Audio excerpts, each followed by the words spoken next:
Dia surah yang ketiga. Kalau dia lupa ma qablahuma. Itu surah yang ketiga. Dan dia ada beza antara orang yang beramal dengan tajdidul wudu ataupun orang yang tidak beramal dengan tajdidul wudu. Allahumma salli ala sayyidina Muhammad. Baca.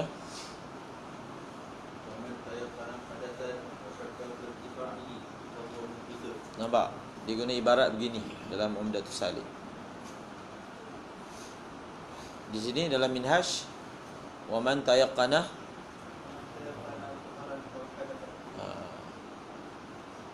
di sini dia buat ringkas.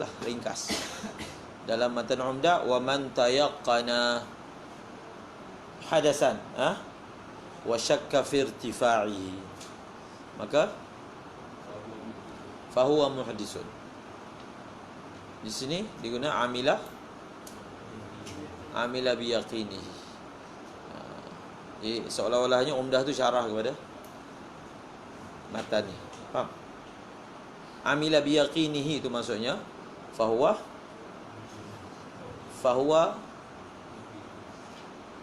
muhdithun. Faham? Sebab dia yakin dia ini hadas. Dia tak pasti adakah sudah terangkat hadas itu, maksudnya dia tak pasti adakah dia dah ambil wudu ataupun belum. Maka dia beramal dengan yakin. Maksud yang dia beramal dengan yakin, dia sekarang ini dikira sebagai apa? Berhadas. Lagi? Nampak? Dia guna ibarat yang lebih mubassat. Okey, wa man tayaqqana ma'ruf fahuwa lagi. Ni wa in tayaqqanahuma wa syakka fi sabiqi minhuma. Sama kan ibarat dia. Sini apa? Wa jahila as-sabiqa ke wa juhila as-sabiqu wa jahila as-sabiqa. Ringkas lagi ibarat dia. Dia jahila ataupun syakka, makna dia sama. Hukum dia sama, bukan makna dia sama, hukum dia sama. Satu dia tak tahu langsung apa yang sebelum ni, satu lagi dia ragu-ragu. Ragu-ragu hukumnya seperti mana? Jahil. Sama je. Maka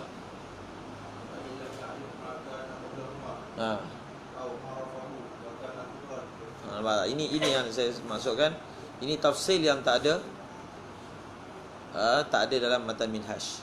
Dalam matan Minhaj terus dia kata fadiddu ma qablahuma. Maka dia beramal dengan lawan kepada keadaan sebelum suci dan juga hadas. Tapi di sini sebenarnya masalah tu dia ada pecah. Dia bukan mutlaqan, dia punya kaedah dia fadiddu ma qablahuma. Baca apa? Sekiranya in arafa fa illam ya'rif maka dah sebelum tu fa illam ya'rif ma kana qablahuma au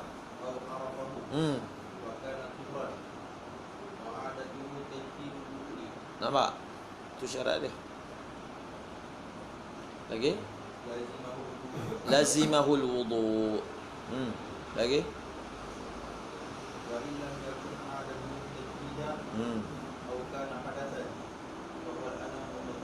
Fawal ana mutatahhiru. Jadi macam mana tu nak buat pecah dia? Jadi pecah dia, kalau dia punya kaedah dia beramal dengan apa? Lawan bagi keadaan sebelum kedua-duanya. Kalau keadaan sebelum kedua-duanya itu adalah suci, maka dia adalah hadas. Kalau dia hadas, maka dia adalah suci. Itu muqtada daripada matan Minhaj. Tapi sebenarnya dia bukan macam tu. Dia ada tafsir lagi. Faham? Okey. Sekiranya sebelum daripada kedua-duanya dia adalah suci. Faham? Dan dari satu syarat. Dan dia adalah orang yang adatnya tajdidul wudu. Faham? maka sekarang ini dia hadas. Dia ada syarat macam tu. Dan sekiranya sebelum keduanya dia adalah hadas, atau dia adalah orang yang bukan adatnya tajdidul wudu, maka sekarang ini dia adalah apa? Suci. Dia ada satu lagi surah, itu yang saya masukkan surah ketiga tu.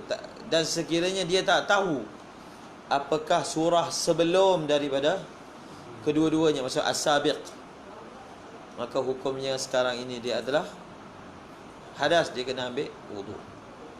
Itu surah ketiga. Surah pertama, dia yakin dia ada satu keadaan, dia syak pada benda yang mendatang, maka dia beramal dengan yakin. Surah yang kedua, dia yakin dua-dua, suci pun ya, hadas pun ya, dia tak tahu yang mana satu dulu, maka dia tengok keadaan sebelum tu lagi. Faham? Maka dia beramal dengan lawan sebelum tu dengan syarat-syaratnya. Surah yang ketiga, yang sebelum itu pun dia tak ingat. Faham? Ada khilaf, ditarjihkan dia beramal dengan bahawasanya dia perlu ambil wudu. 3 surah. Okey. Seterusnya, dia kitab Matan Umdah ni disebut atau digelar oleh sebahagian ulama sebagai Bintul Minhaj. Siapa yang sebut ni? Syekh, kita belajar dengan Syekh Muhammad bin Abdul Rahim Al-Wasabi. Beliau dengar dari guru dia lah. Guru dia Abdullah Ar-Ruqaimi kalau tak silap. Beliau belajar di Mekah, Saulutiyah. Jadi menyebut begitu. Dia Bintul Minhaj ni maksudnya dia jadi tangga kepada kitab Minhaj. Dilihat orang yang mempelajari, Syekh Toha pun sebut, menurut pengalaman dia, pelajar yang pernah mempelajari Umdah, dia akan mudah untuk mempelajari kitab Matan Al-Minhaj. Namun di belah tempat saya belajar tu, Matan Umdah ni tidak muqarrar, di belah Shimal. Jadi walaupun orang sana tak belajar Umdah ni, tapi mereka belajar Minhaj. Memang Matan Umdah ni disusun mengikuti susunan Minhaj secara umum, cuma dengan ibarat yang lebih ringkas, dengan membuang khilaf. Faham? Ibarat yang lebih bukan ringkas, ibarat yang lebih mubassat pada sebahagian masalah. Kemudian habis masuk bab apa? Khala'. Bab apa sekarang? Adabil khala'. Fi adabil khala'. Adabil khala'. Adab khala' tandas. Allahumma salli ala sayyidina Muhammad. Baca. Bismillahirrahmanirrahim. Faslun fi adabil khala'i wa fi istinja'i. Ini berarti pasal mengenai adab tandas dan mengenai. Sebelum kita mempelajari bab wudu, kita mempelajari adabil khala' dan juga istinja. Susunan ini adalah susunan biasa, tabwib fiqhi. Bukan sahaja kitab fiqh, kitab hadis pun urutan susunan bab pun begini. Maknanya kita akan jumpa hadis-hadis tentang adab tandas, istinja, sebelum lagi hadis-hadis berkaitan dengan wudu. Allahumma salli ala sayyidina Muhammad. Baca. Yuqaddimu dakhilul khala'i yasarahu wal khariju yaminahu. Mendahulukan oleh orang yang masuk tandas akan kaki kirinya, dan mendahulukan oleh orang yang keluar tandas akan kaki kanannya. Masuk tandas kaki kiri, keluar tandas kaki kanan. Bagus, nanti kita akan baca kaedah. Ibnu Hajar Al-Haytami ditanya, masuk rumah ni kaki kanan ke kaki kiri? Kerana tidak ada warid. Ada perkara-perkara yang mana masalah kanan dan kiri ni ada warid, ada yang tak ada warid. Maka di sana ada kaedah, dhabit dalam menentukan adakah kita akan mulakan dengan kanan ataupun kiri. Secara umumnya, sesuatu yang mustaqzab, benda yang tak elok, maka kita guna kita guna tangan kiri ataupun guna kaki kiri. Sesuatu yang elok, kita guna kanan. Faham? Sesuatu yang elok pun tak elok pun tak, kanan. Tu dia ada kaedah nombor 3. Faham? Satu benda itu yang ma'ruf dia adalah elok, maka dia adalah kanan. Tak elok kiri, cemar, kotor. Benda yang elok pun tak elok pun tak, maka kanan. Faham? Maka dibincangkan rumah ini dia kategori berapa? Nombor 1, nombor 2, nombor 3. Jadi rumah ni tak adalah kita kata masuk ke tempat yang tak elok. Tak, rumah adalah tempat yang elok. Tempat orang berdiam, kan? Tempat orang mendapatkan kerehatan. Sudah tentu dia tempat yang elok. Tapi sebagai ulama kata rumah ni dia masuk kategori mubah. Elok pun tak elok pun tak. Jadi dia disunatkan kanan. Tak kisahlah sama ada kita masukkan rumah ni ke tempat yang elok ataupun tempat yang elok pun tak elok pun tak, maka kedua-dua keadaan itu disunatkan masuk menggunakan kaki kanan. Faham? Boleh tengok masalah ini ditanya akan Ibn Hajar Al-Haytami dalam kitab Al-Fatawa Al-Hadithiyah. Faham? Dapatkan kitab tu. Faham tak? Dapat kat mana? 7-Eleven.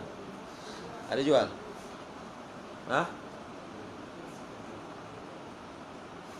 Tak ada jual. Ustaz Tok Kenali pun tak ada jual, dah habis. Jadi setiap nama-nama kita yang kita sebut dah berulang kali, tulis. Suatu hari nanti kita perlu memilikinya. Faham? Kitab-kitab yang bagus. Ibn Hajar Al-Haytami dia ada 2 kitab fatwa.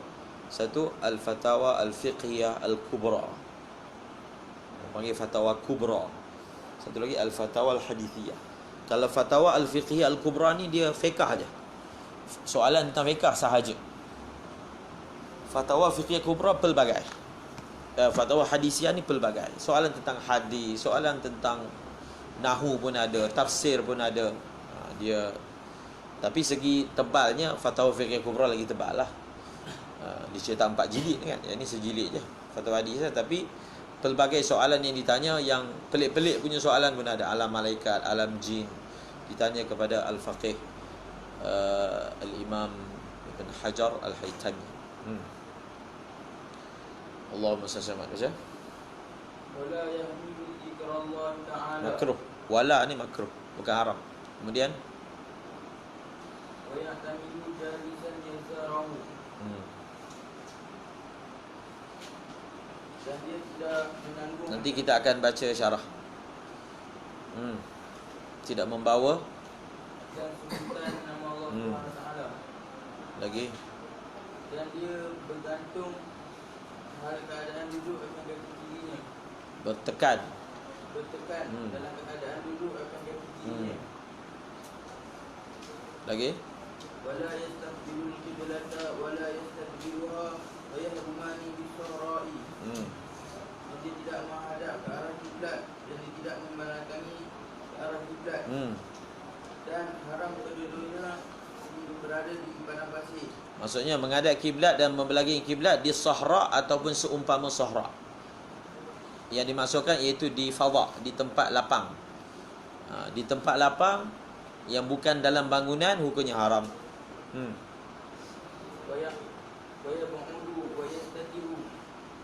Dan dia berjauhan. Buang air disunatkan ibad, menjauhkan diri daripada manusia. Dan menutup dirinya daripada pandangan manusia. Sekiranya ada orang yang kita yakin orang tu akan tengok aurat kita, kalau kita tak tutup, maka hukum tutup tu wajib. Faham? Di tempat yang mana tak ada orang, hukum tutup tu sunat. Di tempat yang ada orang, hukum tutup tu wajib. Faham? Ini semua makruh. Yang disebut ke depan ni semua makruh.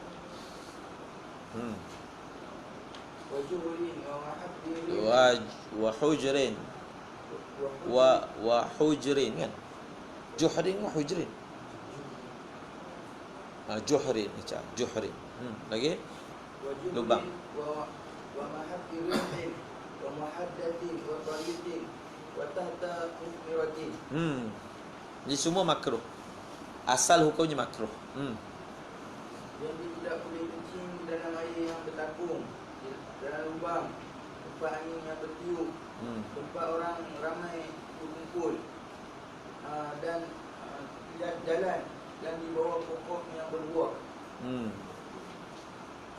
Lagi. wala yatakallamu wala yastanji bima'in fi majlisihi wa yastabri'u min al-bawli, dan dia tidak bercakap-cakap. Makruh. Tanpa perlu, tanpa darurat. Kaitnya tanpa darurat, faham? Kalau darurat boleh cakap. Lagi? Dan makruh dia pindah dengan air pada tempat duduknya. Tempat yang dia buang air, faham? Tempat yang dia lepaskan air kencing dan air besar, dia istinja di tempat yang sama. Hukumnya makruh. Istinja ni basuh. Maksudnya buang air tempat lain, basuh tempat lain. Kalau dia istinja pakai air. Kalau dia istinja pakai batu, tidak makruh. Kenapa makruh? Sebab percik. Kalau di situ dia buang air, di situ dia basuh juga, jadi percik, faham? Maka elak dia percik kan? Maka sekiranya tempat yang dia buang air itu tidak berlaku percikan kalau dia basuh kat situ, maka tidak makruh. Faham? Seperti tandas lah. Ke dia basuh tempat lain? Basuh di tandas yang sama kan, yang dibuang. Takkan syak pula. Mana boleh syak? Benda buat tiap hari. Tempat yang sama lah. Di tempat mana dia buang air, di situ dibasuh kan? Makruh ke? Tidak makruh. Sebab makruh itu dia ada elak dia. Elak dia takut percik. Dalam surah tandas tu tak ada kemungkinan berlaku percik. Faham tak? Satu sebab dia ke bawah. Kalau buang air dekat tanah rata, dia buang air, lepas tu dia distinjak kat situ. Tak, memang percik lah. Faham? Jadi lepas dia buang air, dia pindah, dia pergi tempat lain, dia basuh kat situ. Saya tengok dekat China, dia ada 2 tandas. Kita pergi satu masjid tu, satu tandas buang air, satu tandas basuh, istinja. Jadi tempat yang buang air tu boleh faham lah dia punya apa. Itu kat masjid. Kita pergi mana itu, Kunming. Wajah. Dan dia berdangan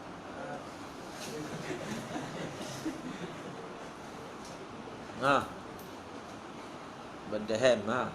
Yastabri bukan terjemah berdahem. Istibra. Berdahem tanah tu.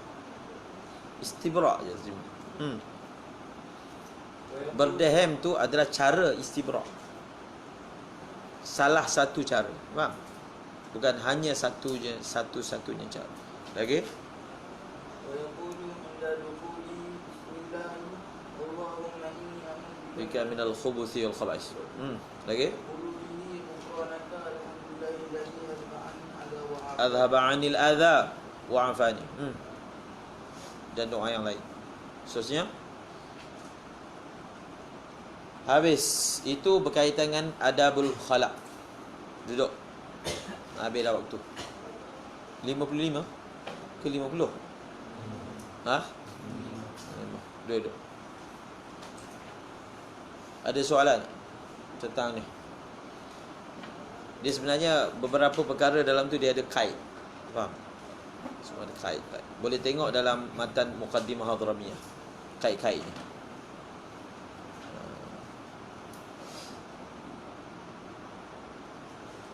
Ada soalan?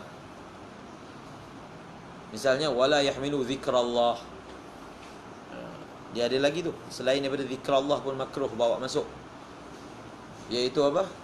Bawa masuk nama-nama nabi. Bawa masuk nama-nama malaikat. Sebab itu dalam kitab ni kata bawa masuk nama-nama yang dimuliakan. Mu'azzam.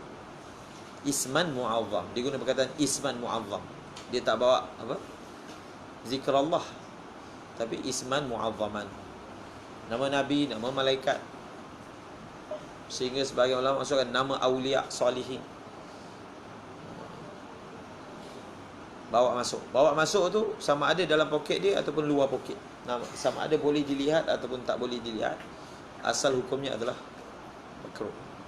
Faham? Kemudian ada bahasan tentang bawa masuk Quran. Muktamad dia makruh juga. Kalau tidak terdedah kepada penghinaan. Kalau terdedah kepada penghinaan bukan makruh, haram. Bukan haram, boleh jadi kufur, menghina Quran. Contohnya diletak atas tempat pam air tu, Quran. Ataupun dia masuk tanam masuk Quran, diletak tempat-tempat yang kotor. Itu bukan haram lagi, dia boleh jadi kufur. Faham? Menghina Al-Quran. Tapi pendapat muktamad dia, hatta kalau dia buat Quran pun makruh. Sebahagian ulama Syafi'i kata haram. Imam Auza'i. Yang muktamad dia, hatta dia buat Quran pun hukumnya makruh. Dan jangan bercakap. Ada khilaf, adakah jangan bercakap tu dia masuk tandas untuk buang air ataupun dia masuk tandas secara mutlak? Maka ulama kata dia masuk tandas secara mutlak. Asalkan duduk dalam tandas, makruh cakap. Walaupun bukan buang air, kecuali kerana hajat. Seperti dia buat kerja, ada kerja baiki tandas ke apa ke, benda tu kena bercakap, misalnya dengan pembantu dia ke apa, yang tu kita masukkan dalam hajat. Tapi dalam kitab dia tak guna perkataan hajat, dia kata darurat. Masa lagi boleh, kalau masuk dalam tandas, elakkan daripada bercakap. Contohnya orang tu dia masuk tandas kan, dia pergi tandas bawa anak dia. Tak boleh dah nak bawa anak masuk tandas, anak kecil. Jadi dia nak pastikan anak dia ada kat luar, dia setiap 2 minit cakap, abang ada kat luar tu. Ada. Jadi dia cakap. Jadi untuk jaga keselamatan lah, keselamatan kan darurat. Dia cakap. Faham?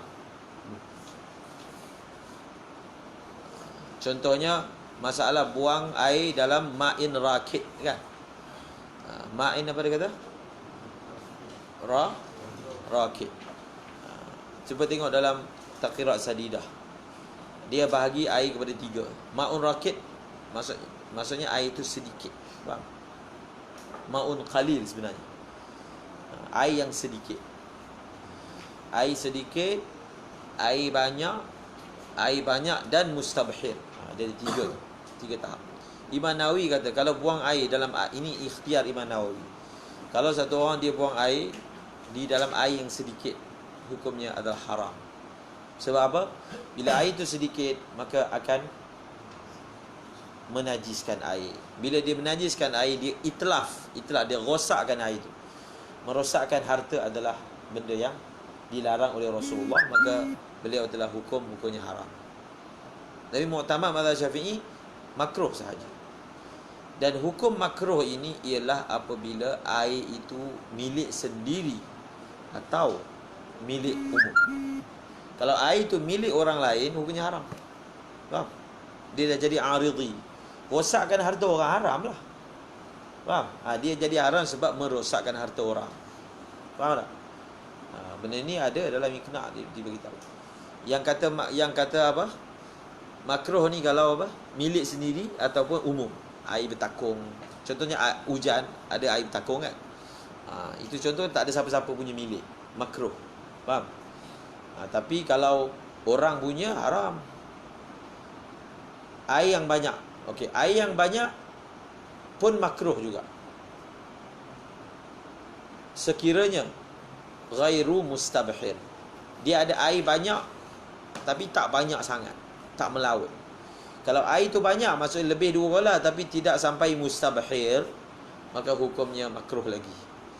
Kenapa makruh? Kalau air sedikit dia menajiskan air. Kalau air tu banyak, dia menjijikkan air. Faham?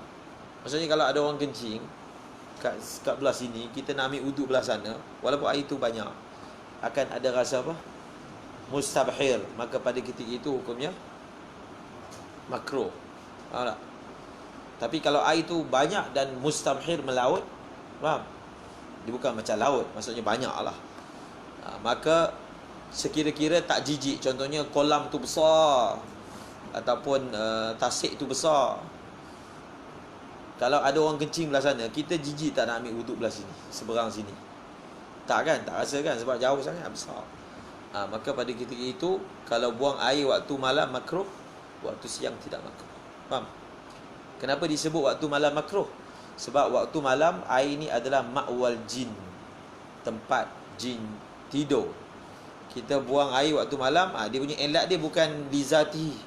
Elak dia dikuatiri orang tu kena masul jin. Faham? Masul maksudnya rasuk, sampuk. Jadi dia akan memudaratkan diri dia. Di situ dia jadi makruh sebab akan memudaratkan diri dia. Maka elakkan daripada buang air dalam air takung, dalam sungai ke, dalam laut ke, dalam kolam besar ke, pada waktu malam, kerana dia adalah ma'wal jin. Faham? Dia punya karahah dia dari sudut apa? Dia khawatiri memudaratkan diri. Sebab tu seperti mana kita kena jaga diri kita daripada kena mudarat manusia ataupun binatang. Contohnya makruh buang air dalam lubang, juhrin. Sebab apa? Dua sebab. Sama ada kalau lubang tu ada binatang kecil, binatang tu akan mudarat. Dia banjir, kelemasan. Kalau binatang tu besar, kita yang mudarat. Faham? Dia keluar kepala dia. Pun tak ada.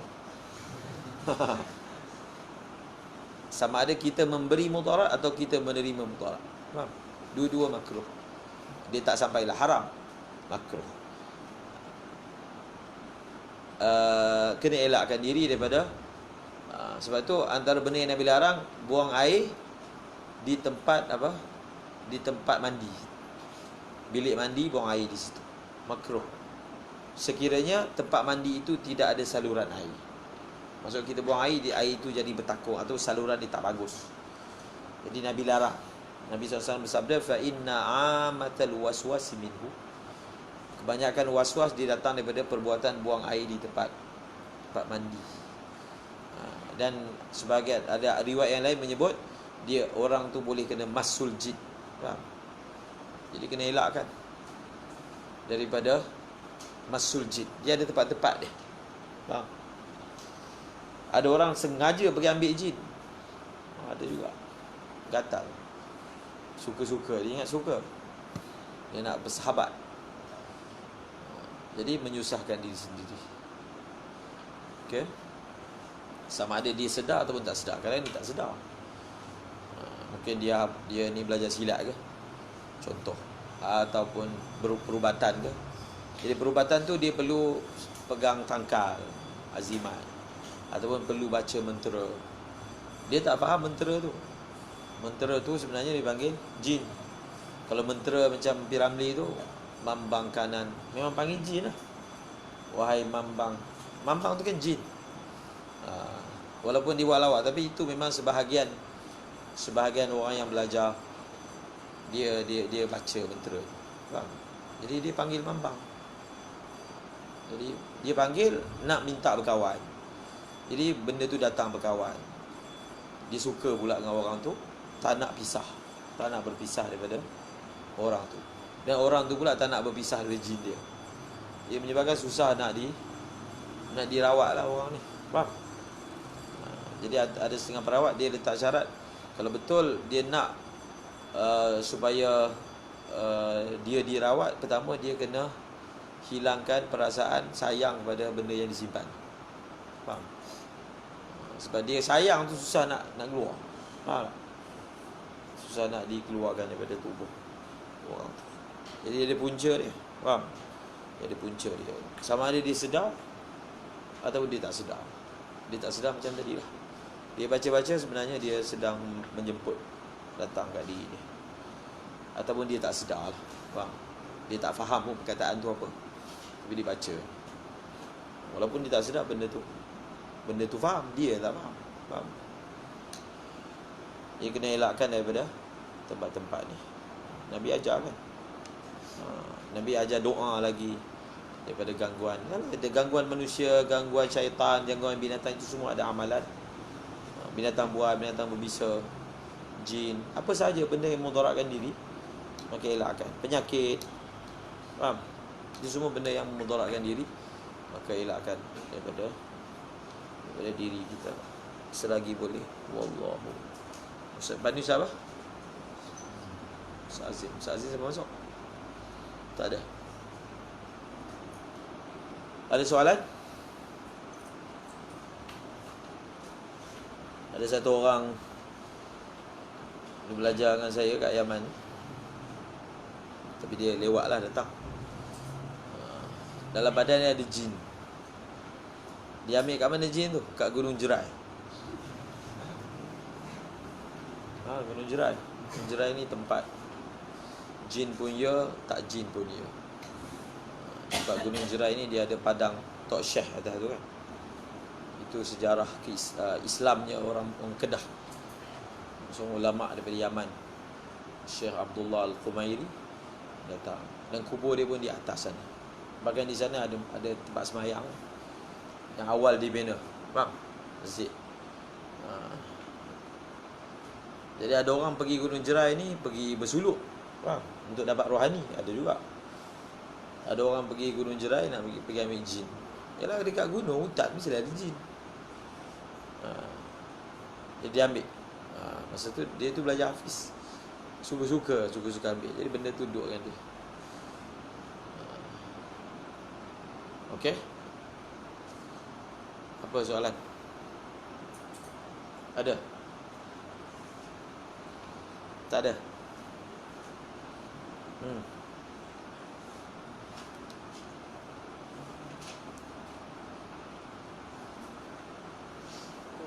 Sumpah mengikut. Bersumpah menggunakan Al-Quran. Demi Al-Quran macam tu. Dia pegang Quran. Harus lah. Harus. Jadi kalau dekat mahkamah, semua saksi yang dipanggil, dia suruh pegang satu buku. Faham? Macam pelantikan raja, pelantikan menteri, dia perlu bersumpah atas jawatan ni. Faham? Kalau orang tu Kristian, dia akan bawa Bible, benda tu dibalut, pegang. Maksudnya saya nama sebulan berjanji akan cakap benar dalam saksi yang dia akan bagi. Faham? Macam contohnya sistem pelantikan di setengah negeri Malaysia, menteri besar kan, maka dia kena bersumpah dengan Quran yang dia akan bertanggungjawab atas tugas-tugas yang dia bertanggungjawabkan.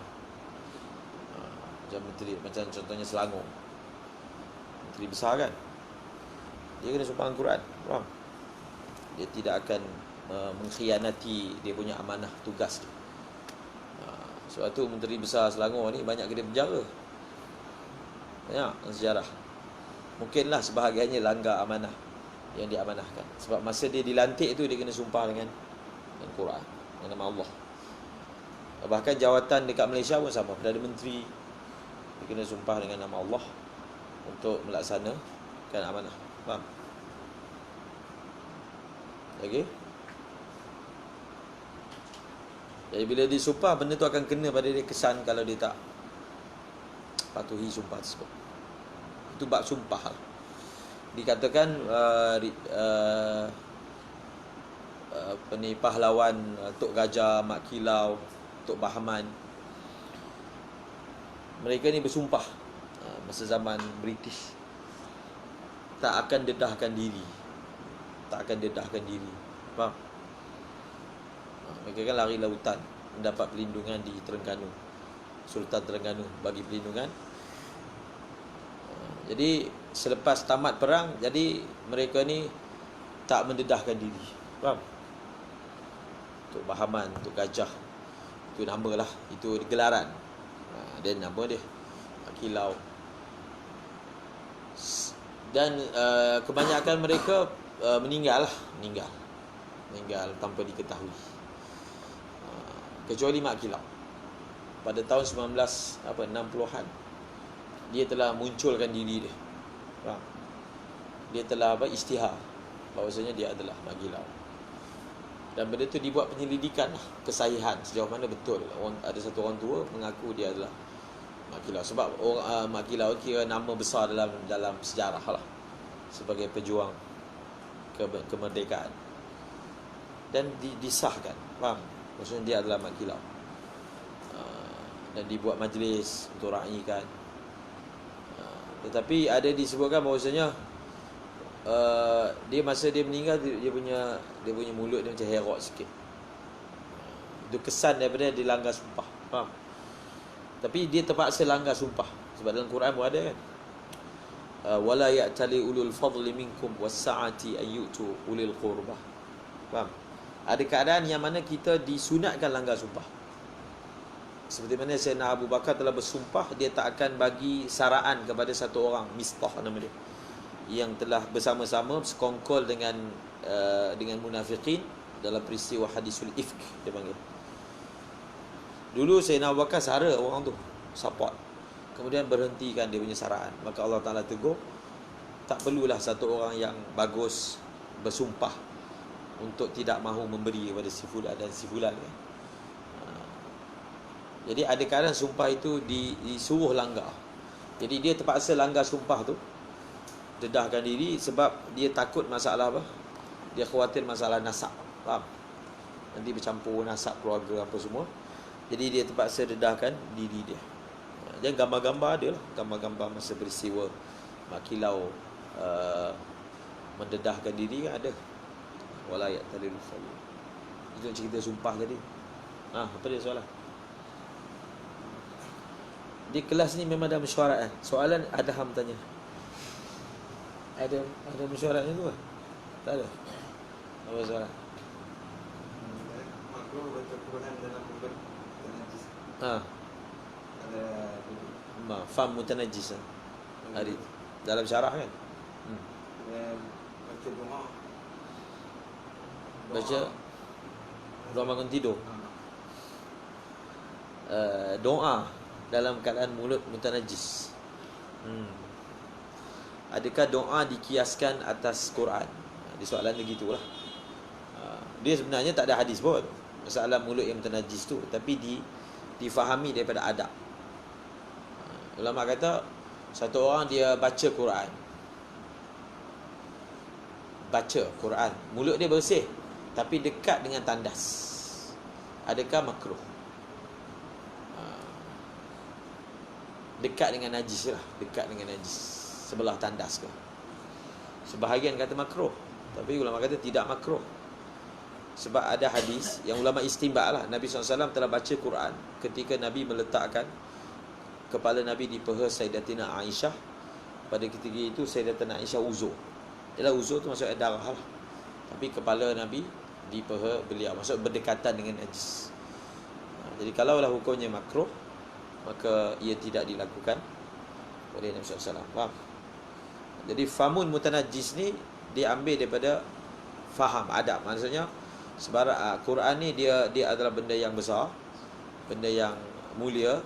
Maka mulut kita najis, maka kita baca, dia tak sampai haram. Faham? Sebab bila baca dia tak sama macam menajiskan Quran, kan tak sama. Kita fikir pun kita boleh faham. Orang letak Quran, najis kat Quran dengan mulut dia najis, dia baca Quran. Sebab bila dia baca, benda tu kan bersifat, dia bukan hissi. Benda yang dibaca tu bukan hissi, tapi paling kurang tetap ada unsur tak bagus. Faham? Maka hukumnya makruh. Tapi masalah baca doa ataupun sebut nama Allah ketika mulut najis, wallahu alam bisawab. Nanti cari lagi. Ada ihtimal ya, ada ihtimal tak. Faham? Ada ihtimal